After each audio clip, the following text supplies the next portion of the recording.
Alright, today we're going to get into some pretty big repairs that we have to do here on the old 8N. This is a 1948, but it will apply to all the N-Series tractors pretty much.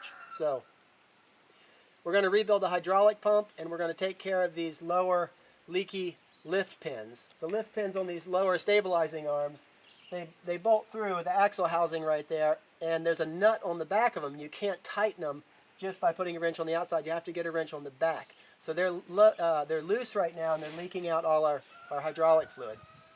That is not a very serious repair when you hear about it, but in reality it is, because you have to take off these axle housings, you have to take off the axle, the seal, pretty much the whole tractor has to come apart. So for such a silly little thing, it turns out to be a really big repair. Yeah, so we're going to rebuild a hydraulic pump and those leaky lift pins. So anybody who's about to watch this video, this could bring a lot of value to anyone who's thinking about doing your brakes on your tractor and your outer axle seals. Those are common things that you always have to do on these 8Ns. So we're going to go through those steps as well, because we have to take all that apart and put it all back together. So we're going to go ahead and get into it.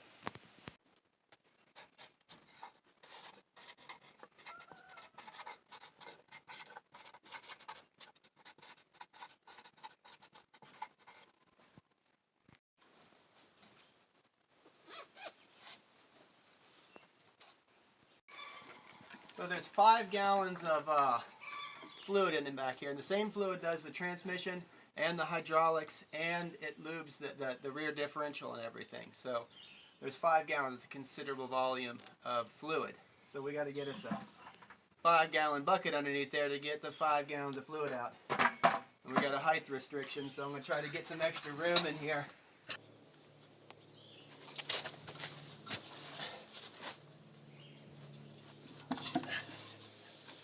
So there are 3 plugs on the bottom of this that you have to drain out to get all the fluid out. And I think 2 of them does the bulk of it, but the one I think actually drains the hydraulic pump and just drains the residual left out of there. Yeah, somebody's definitely been in there messing with it before. You can see they've got that plug all rounded off from using pipe wrenches on it and stuff. And that fluid does look absolutely terrible. And the seal's busted there, but we can probably make a new one out of leather.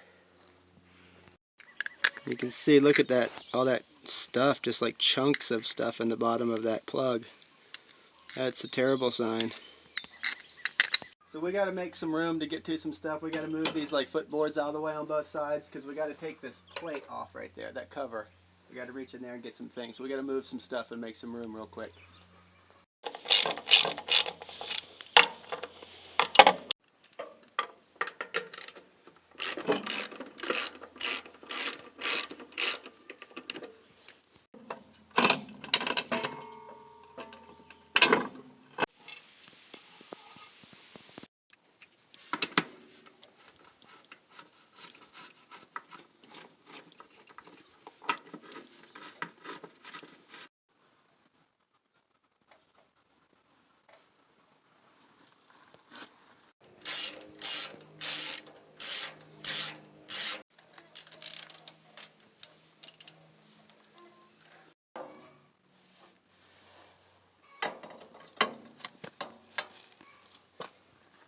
That is the PTO shaft. You got to take that out so the pump can come down.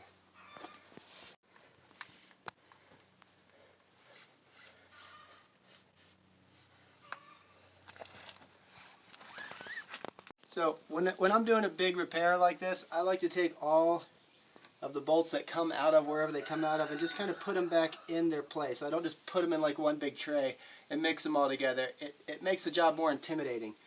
But if you just kind of put them back where they go, and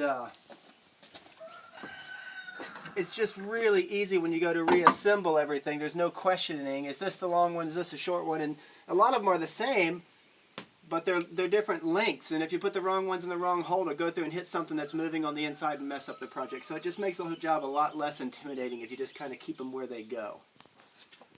Alright, so this is the fluid that came out of there. Get a shot down in there, and you can see that looks terrible. That's awful looking, and there's chunks and stuff in the bottom, and you can see it's about 1.5 gallons or 2 gallons low, so that's really bad. We moved like the footboards off on both sides, and we got these access covers off. All the fluid's drained out. We took the PTO shaft out. You have to take the PTO shaft to get the pump to drop out. So now that we got access to everything, we can see what's going on. I think we're ready to loosen up the pump and actually drop the pump out. So we're going to start on that.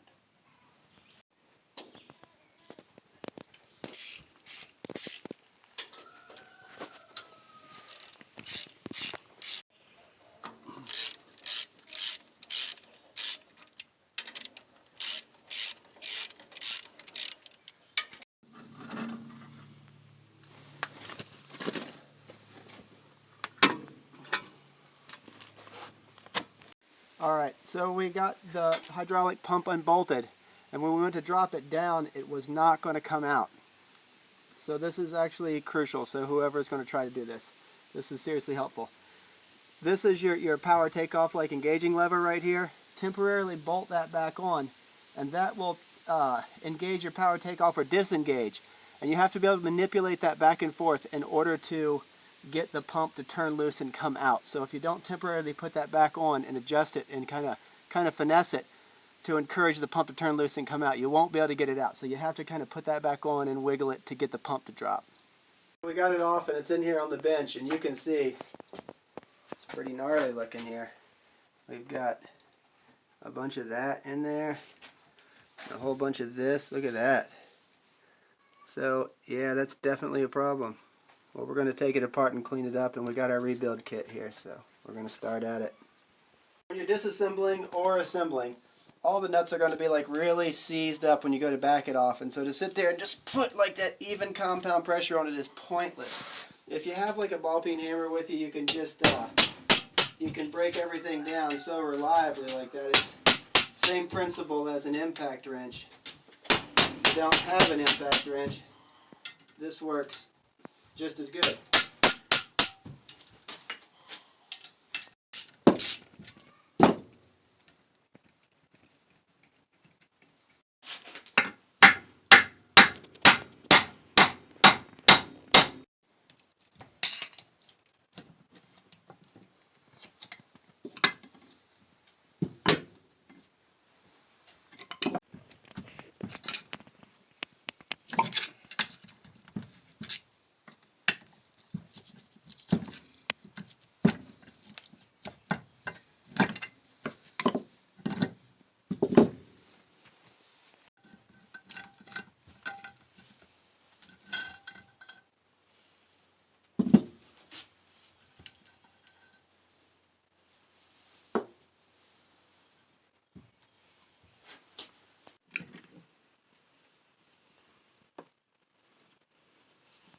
We gotta clean these old gaskets off of here.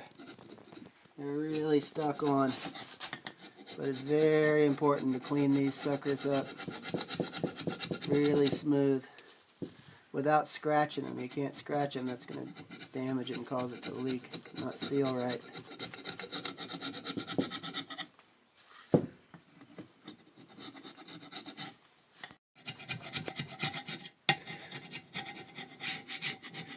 You got to take the time to get all the surfaces cleaned. Both sides of every surface, get it really, really cleaned without damaging it and digging holes and scratching. It takes a good bit of doing, but it's really, really important to take your time and get it done right. Alright, we're doing the last little bit of cleanup right here, and then we're going to start putting everything back together.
snug all these bolts down good and tight.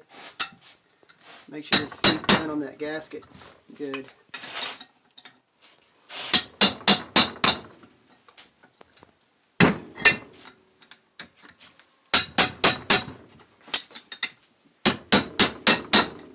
You don't have to hit it too hard.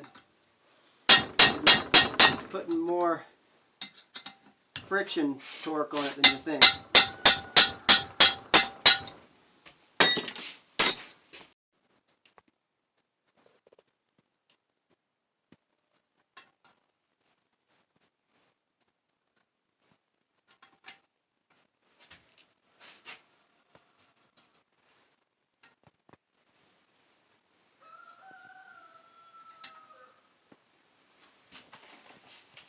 The little keepers that hold those down in there, I gotta clean that up. You can see how gnarly that still is. I forgot to clean these, but I'll clean these right up real quick.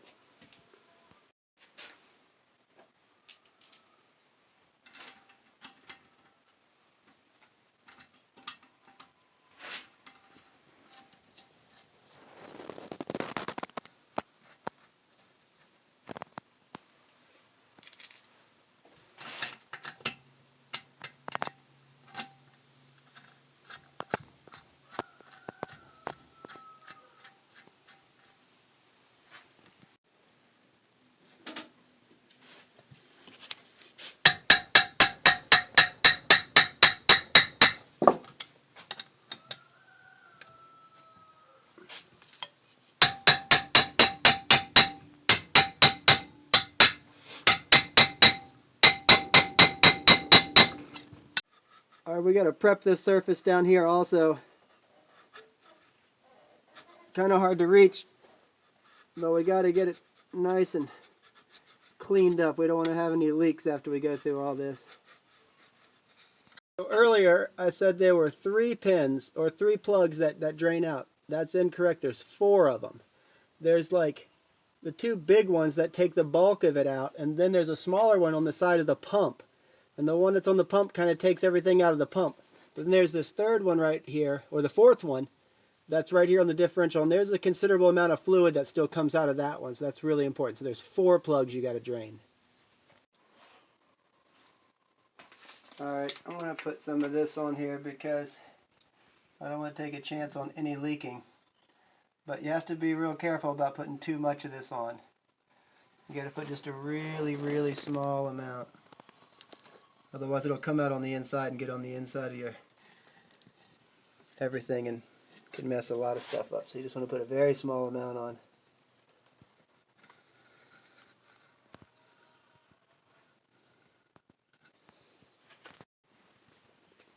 And of course you got to put it on both top and bottom of the gasket.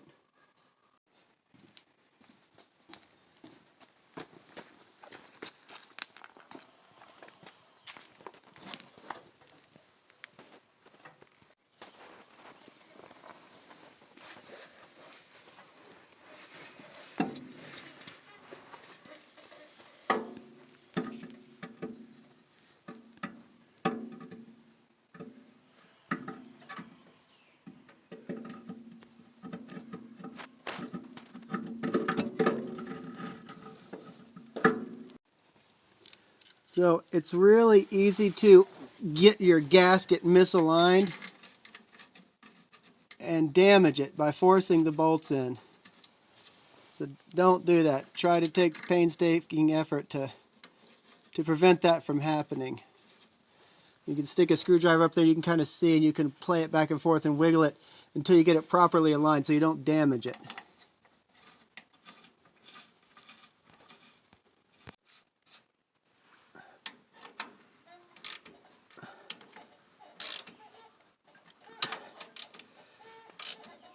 It's good to snug them up all the way around before you actually start to torque them down, because it works better that way. Otherwise you pull a wrinkle in the bottom of the thing right here and it won't seal up right.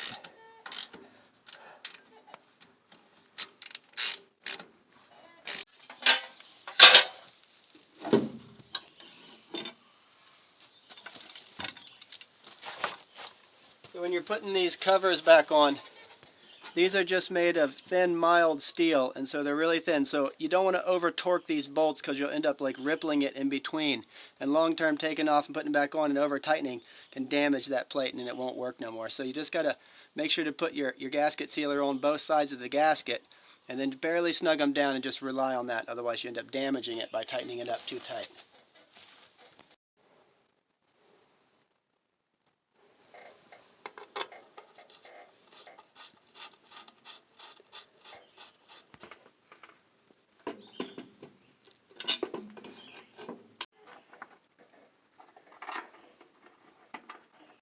Alright, so we're going to put some of these plugs back in, and this one here is the only one out of all of them that you need to put Teflon on, because these are tapered threads, which means the front diameter is smaller than the back, so it's tapered as it goes up in there. That's how it gets its seal. So you have to Teflon these. These other bigger plugs, you don't Teflon, and I see on YouTube guys Tefloning these. But you don't Teflon these because that's not where the seal is formed. The seal is formed right here. These are not tapered threads, which means that diameter is the same as that. So these are not tapered, so you do not get your seal there. You get your seal right here, and you can see this seal is damaged. But that's where the seal comes from the pressure pressing down on there, and that creates the seal. That seal is damaged. So we're going to make a new leather seal for that. And you tighten that down and it seals against this, so you don't need to Teflon these. So this is the plug that comes out of the actual hydraulic pump itself, and you can see that has a copper washer. Now that copper washer is softer, so it compresses. That's what makes the seal. Again, that's not a tapered thread. Same diameter here as it is here. So how you gain your seal is it presses up against that copper right there, that softer material, and that's what makes your seal. So you don't have to Teflon this one either. You only have to Teflon the very furthest back one.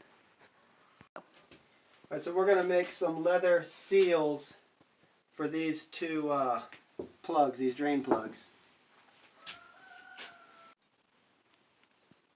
2 inches.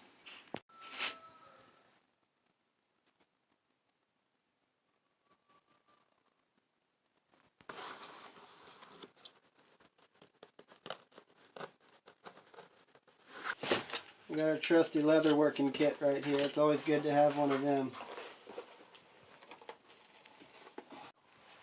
Alright, we got our new seals made here out of the leather. You can use obviously you could use like that, sheets of gasket material too would work well. We just don't have any of that, so we use the leather instead.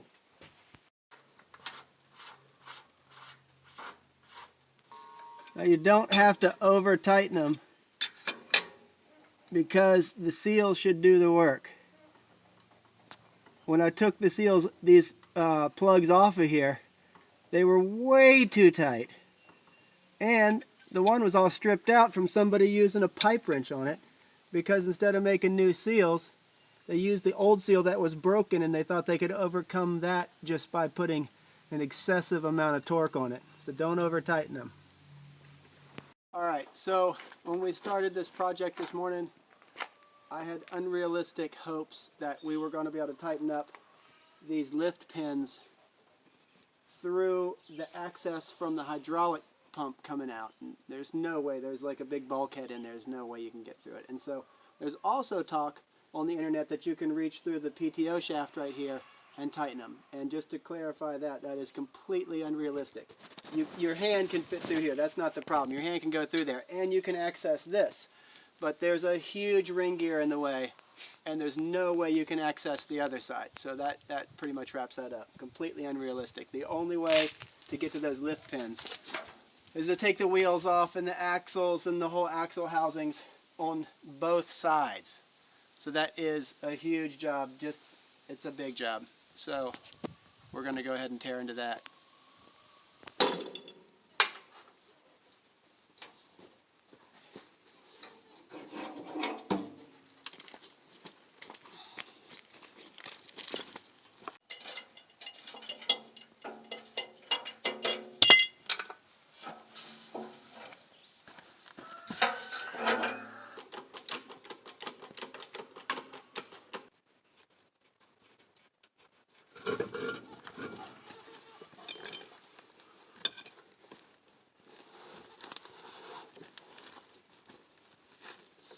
These tires here are not liquid filled. There's only air in them, so they're not very heavy. So be careful. If you go to take your tractor tire off, make sure you know if there's liquid in it or not, because if it has liquid, it'll flatten you out if you're not ready for it. It can be really heavy and dangerous.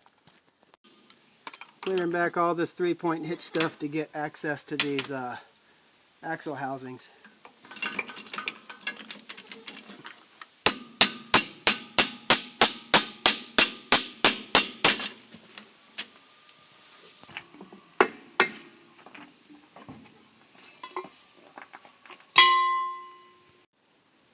Now I broke this nut loose while the tire was still on the ground, but there's not supposed to be just super tension on these anyways. You can see that we've got all this oil here is from a leaky axle seal, so we're going to take care of that too while we're into this. These hubs really can get stuck on here.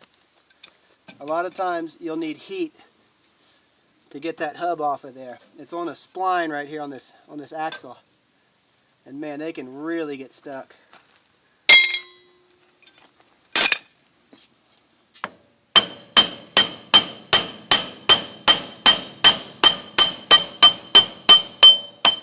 That was not stuck at all, but that's where the seal rides, and it's not sealing right. But it's a complicated matter. We'll talk about that in a little bit. Now these 8-in like brake shoe springs are so tight. It takes a lot of doing to get off of here. So just be ready. It actually went pretty easy. You can see I got all this oil all over the brake pads. That's not good.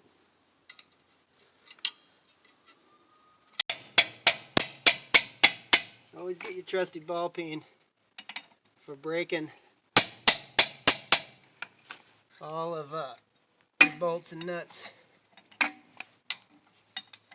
that's a different size. That's right.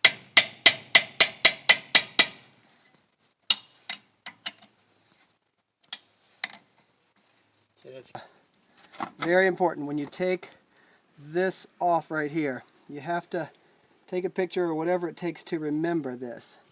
Because see, these shims right here are what set the preload on your bearing. So if there's 3 behind it, when you put that back on, put the 3 behind it. But not all of them are the same, because depending on the wear of the bearing, some will just have 2 shims or some will have 4. But this one right here has 3, so make sure you get those 3 shims right there in that same spot. Or 4, or 2, whatever yours has. Just remember to put them back. But I think there's going to be another shim. There is. See, back here is the other shim. So that shim can go on either side. It just depends on the preload of your bearing. It's important to understand this when you take it off. So when you take it off, take some pictures or whatever you got to do to remind yourself of how to put it back.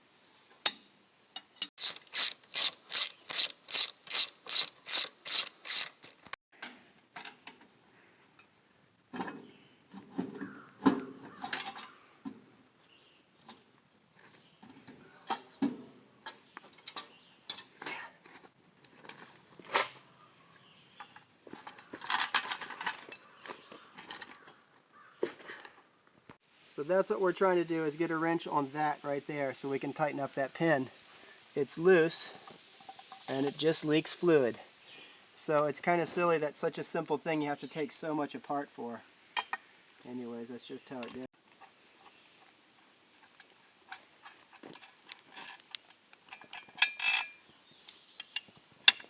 That's it. All that nasty stuff on it. Well, we're going to clean that up and put it back in. Alright, so what we have here, that's what we got in to see. Now you can see that pin, it's a tapered pin, that's how they obtain the seal. So the tighter you pull it, the more it pulls in there and it seals up. So this is a controversial area right here. I'm going to put some Permatex on it. That doesn't mean you have to put Permatex on it, but I think it's better if you do. I'm just going to put a little bit on there.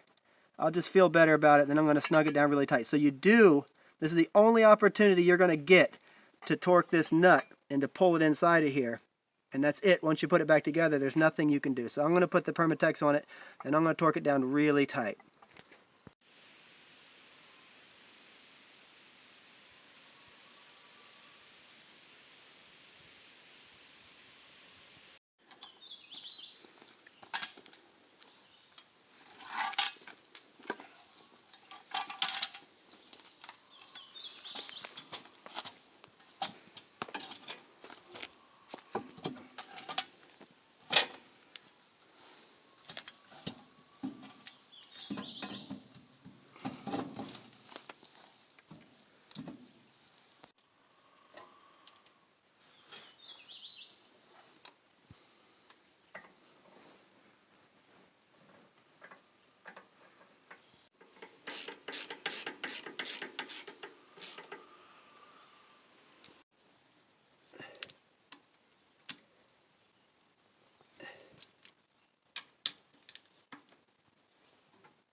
Alright, we got our axle housing back on. Everything's sealed up good. Now we got to put the axle back in. So before you put it in, obviously you want to make sure there's no wood chips or dirt stuck all over it. That won't help the situation out any. Make sure it's good and clean. Takes a minute to get it aligned. Here we go.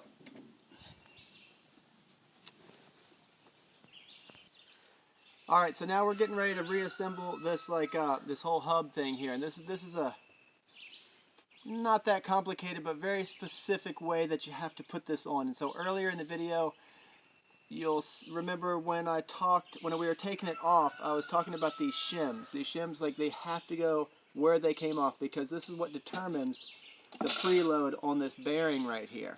And so when you take it apart, kind of take it apart how it comes apart and clean up your shims and then stack them all back how they came off. And this is very important. It sets the preload on this bearing. So when you put it back together, it's really important that you put it back together the same way that it came off. Alright, so when you put everything back on here in order, this is a controversial topic. Now some people could disagree with this, but most would not disagree. And so you have to put sealer on both sides of these shims and put them back on. Where the controversy starts is if you put too much, it can squirt out and it can get on your bearing and it can get all up in your fluid that goes to your hydraulic pump and it clogs up everything. So that's really important to not put too much of this gasket sealer on there. But if you don't put any gasket sealer on there, these shims won't hold tight enough to keep all of the differential and the hydraulic fluid in the rear end. So it leaks out behind it and it leaks out and it gets in your brake shoes and messes up your brakes. And oftentimes you will think that you have a bad rear axle seal when you don't have a bad rear axle seal. You just didn't put all these shims together right and they're leaking. So you have to put the sealer on both sides of the shims, every shim, every opportunity as it goes back together, or it will leak. It doesn't take very much, just a littlest bit. Notice I'm going around the outside of the holes. That's going to ensure to keep any sort of expansion or push out happening towards the outside. Alright, so when you restack all your shims back on this hub here, make sure that you have them put back in the right order with your sealant in between it. And when you place this guard back on it, you can see this hub is not symmetrical. It has this piece that comes off here. This has to do with your brake linkage and everything. And this guard also is not symmetrical. That's your hole that you adjust the brake shoes with the screwdriver. So that goes on the back. And this hole here is where your brake linkage goes through. So make sure to put that on the front, the same side that that comes off of. Because if you don't, then you have to kind of take it apart and redo it and work backwards for a little bit. That's kind of lame. So make sure to build this that specific way to leave room for that screwdriver to catch your brake adjustment and for this linkage to tie into this spot right. Alright, we're going to put this assembly back on. We just got to make sure to get our brake linkage and everything lined up as it goes. So it takes a little bit of encouragement to get this brake to go through exactly right. You got to twist it way down out of alignment here.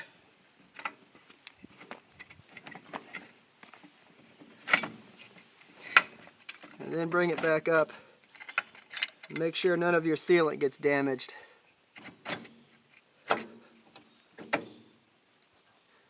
And make sure your brake's in there right. Alright, I think we're good. Again, when you're tightening it up, make sure just to kind of barely snug them all. Don't just start tightening the first one down. But kind of go around and just barely pull them in. Once you get them all pulled in, kind of seated, then torque them all. So when you go to put your brake shoes back on, you can see this side is pretty much smooth across there, and this has that gusset on it. That gusset right there needs to go towards the inside of the tractor. So the smooth needs to go out. So lay them both up on your bench there, and make sure that gusset's on the inside. And then put one of your springs back on. Now this is your adjustment right there, that you stick your screwdriver through that hole to adjust that cogwheel. So make sure it's not upside down. You won't be able to reach it later once you get it all reassembled. Make sure to put that facing downward so you can reach your screwdriver through that hole to give it your final adjustment. Now this thing, before you go to put this back on, take it in the shop, wire wheel it up and clean it up, and put your little bit of grease down in there. Not too much so it comes out and you don't want to get on the pads, but just enough to where it operates smoothly. This one here, I've already cleaned up, you know, not too long ago. I just done this, and so this one's working good. But yeah, make sure to take yours apart and kind of rebuild that. Set it in a little smaller so it gives you an advantage to put the drum back on. Kind of get it going, manipulate it into place there, and lock those into the open position. And then it just taps right in. But before you put this back on, make sure to put your little spring catches back on here.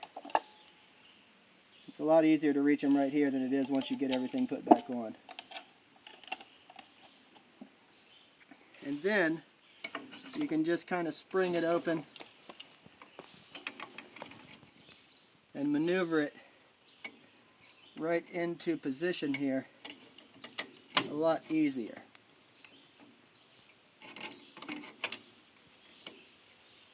There. That's it. It's a lot easier to do here than it is to do there. Oh. Alright, now putting these springs on is pretty challenging. These are really, really tough springs. So you kind of just got to get creative with it and hope for the best, realistically. Alright, that went on very easily. They normally don't go on that easy. So make sure everything is good before you put the second one on.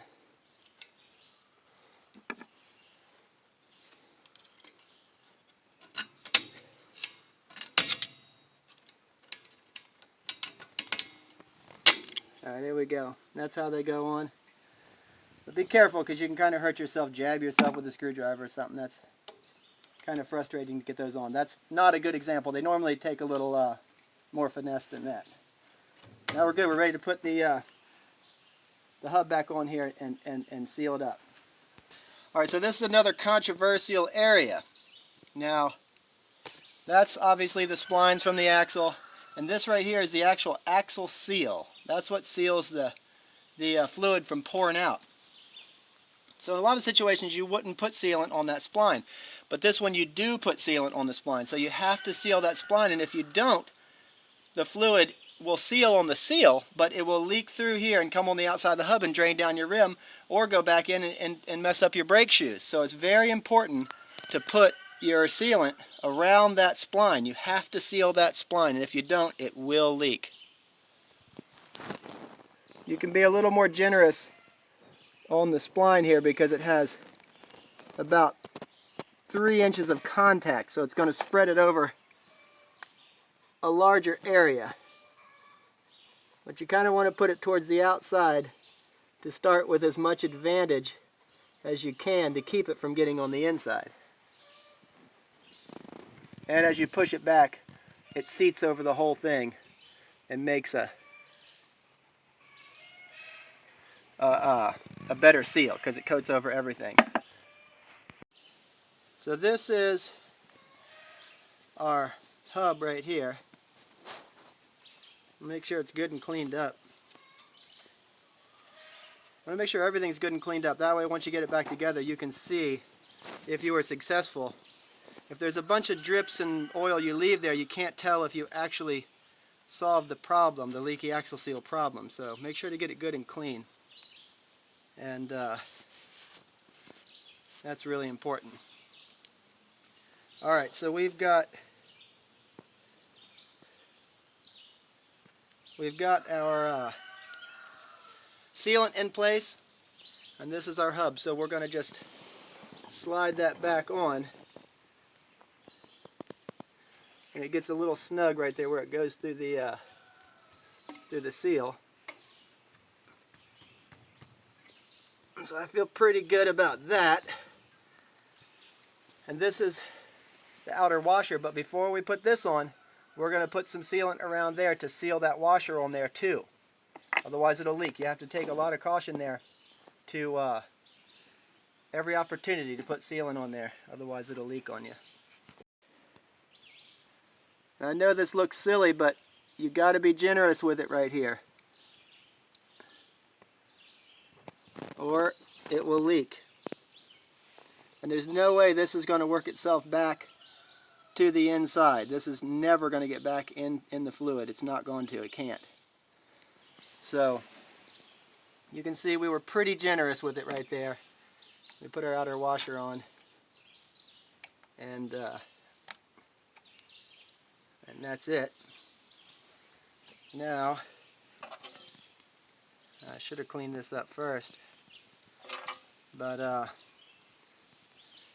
now we're going to torque this nut on. And when you torque this nut down, this nut does not set the preload on your bearing.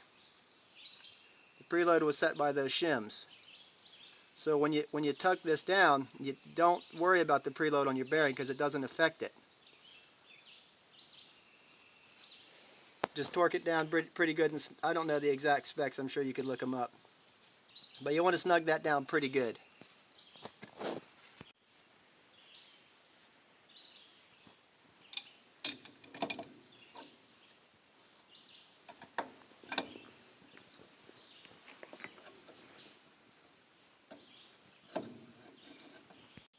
So that slot right there in your axle is what catches this clip right here.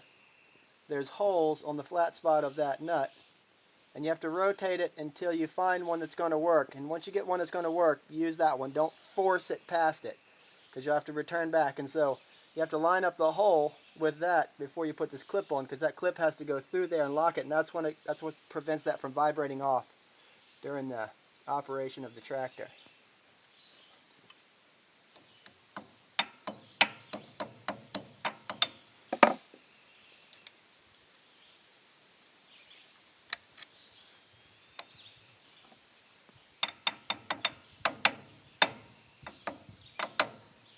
That's all put back on good.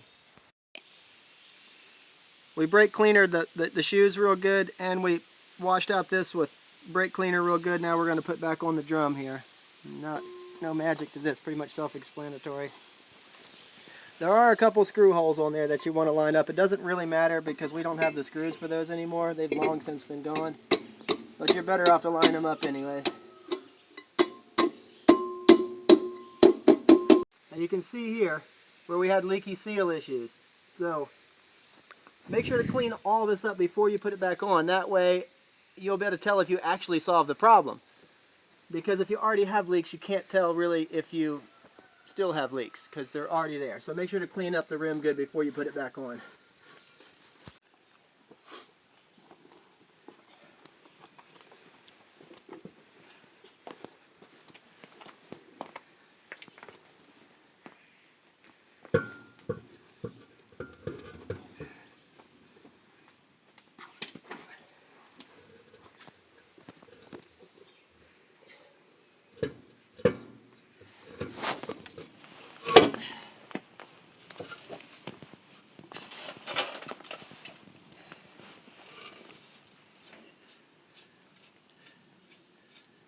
Now you got to be careful when you're putting the tractor tire on, because if it has wheel weights on it or if it's filled with liquid, it can be really heavy and you can get hurt. So make sure, like I said earlier in the video, make sure to know before you go taking one off and just manhandling it, know if there's air or liquid in it, because it can knock you down and hurt you. So we got her all put back together here. Had to go through all that just for that silly little repair, which was actually a major problem, but we got it nice and tight now. And anything, this whole video would also be useful to somebody who was trying to do brakes or do an axle seal. That would still be useful. But so yeah, so we're done with this, and we're not going to film the other side over here because it's pretty much the same thing as this side. So same principle applies. You'll figure that out. All right. Yeah. So earlier when we were talking about the adjustment screw on the for the brake shoes. Now, on that video I was talking about putting the cogwheel on the bottom, which was correct for this side of the tractor. But for the other side of the tractor, it goes on the top because they only make one of those screws, and then they only make one of these housings here too. They don't make a left or a right. So on the left-hand side of the tractor, that screw goes upside down, and on the right-hand side, it goes right side up. So that's kind of important. So don't just use the universal rule of putting it down. That won't work. It's better just to notice that this hole is off center, and so on this side it's higher and that side it's lower. So when you put that screw on there, make sure that it's lining up, the cog is lining up with that hole, because there's not a left or a right. There's only one side. All right, so we got this side of the tractor all put back together, and now it's time to adjust the brakes. So how you properly adjust the brakes is you reach through this hole right here with your flathead screwdriver and you hit that cogwheel we talked about earlier, the one to make sure to put in there right that we were talking about. And you expand it all the way open until the wheel doesn't want to turn anymore. You can feel it dragging real hard. And then you back it off until you get the wheel turning pretty good. And once you get that turning, then you come around here and you feel where your brake pedal position is. And then you adjust the other one to try to match. You want them both to match, so whenever you're working the land and you're pulling a log or whatever you're doing, you can feather them with one foot on it this way or that way to get them to control the tractor and steer it right. So you want your brake pedals to kind of match. And so most of you probably already know, but some don't, and this could be a little bit of a confusing setback and be a little frustrating. So with that adjustment screw, they only make one of them. They don't make a left and a right. So on one side, tightening will be pushing backwards, and the other side, tightening will be pushing forward. So you can't just universally say, oh, this side's tightening, I pushed back, come over here, tighten, push back, because one side will be tightening and the other side will be loosening because there's only one set screw. There's not a left or a right. So just, I know that sounds like a silly thing, but it can be a little bit frustrating. So find out what it is, and whatever that works on one side, do the opposite on the other. We're going to put the PTO shaft back in, and we got our gasket in place. The gasket on here is not very tight fit, so there's a lot of movement. So to prevent from ripping it, putting the bolts in afterwards, if you just put the bolts in first, that really locates the gasket and makes it a lot less problematic as you put it in. We put some sealant on both sides of the gasket, just the smallest amount, just enough to really get it to stick.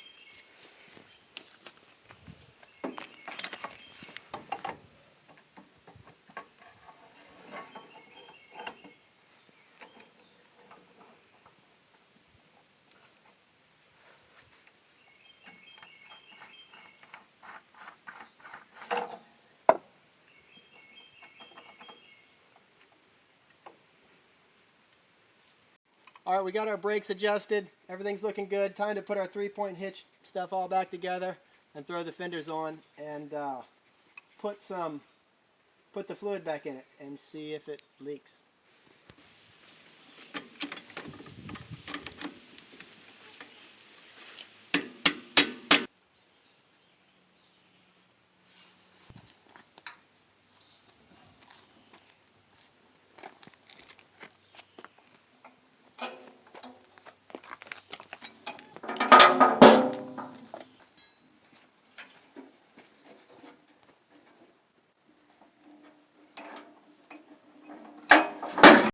Alright, we got everything put back together, all our plugs in, PTO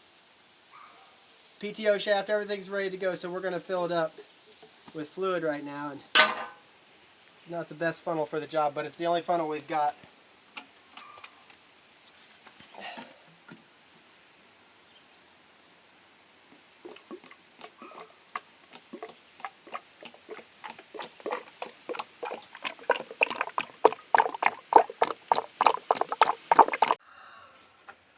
Alright, we got her all topped off, so we're going to fire it up and let it kind of cycle for a minute, fill up the pump and everything, and then we're going to try the hydraulics to see if what we did actually worked.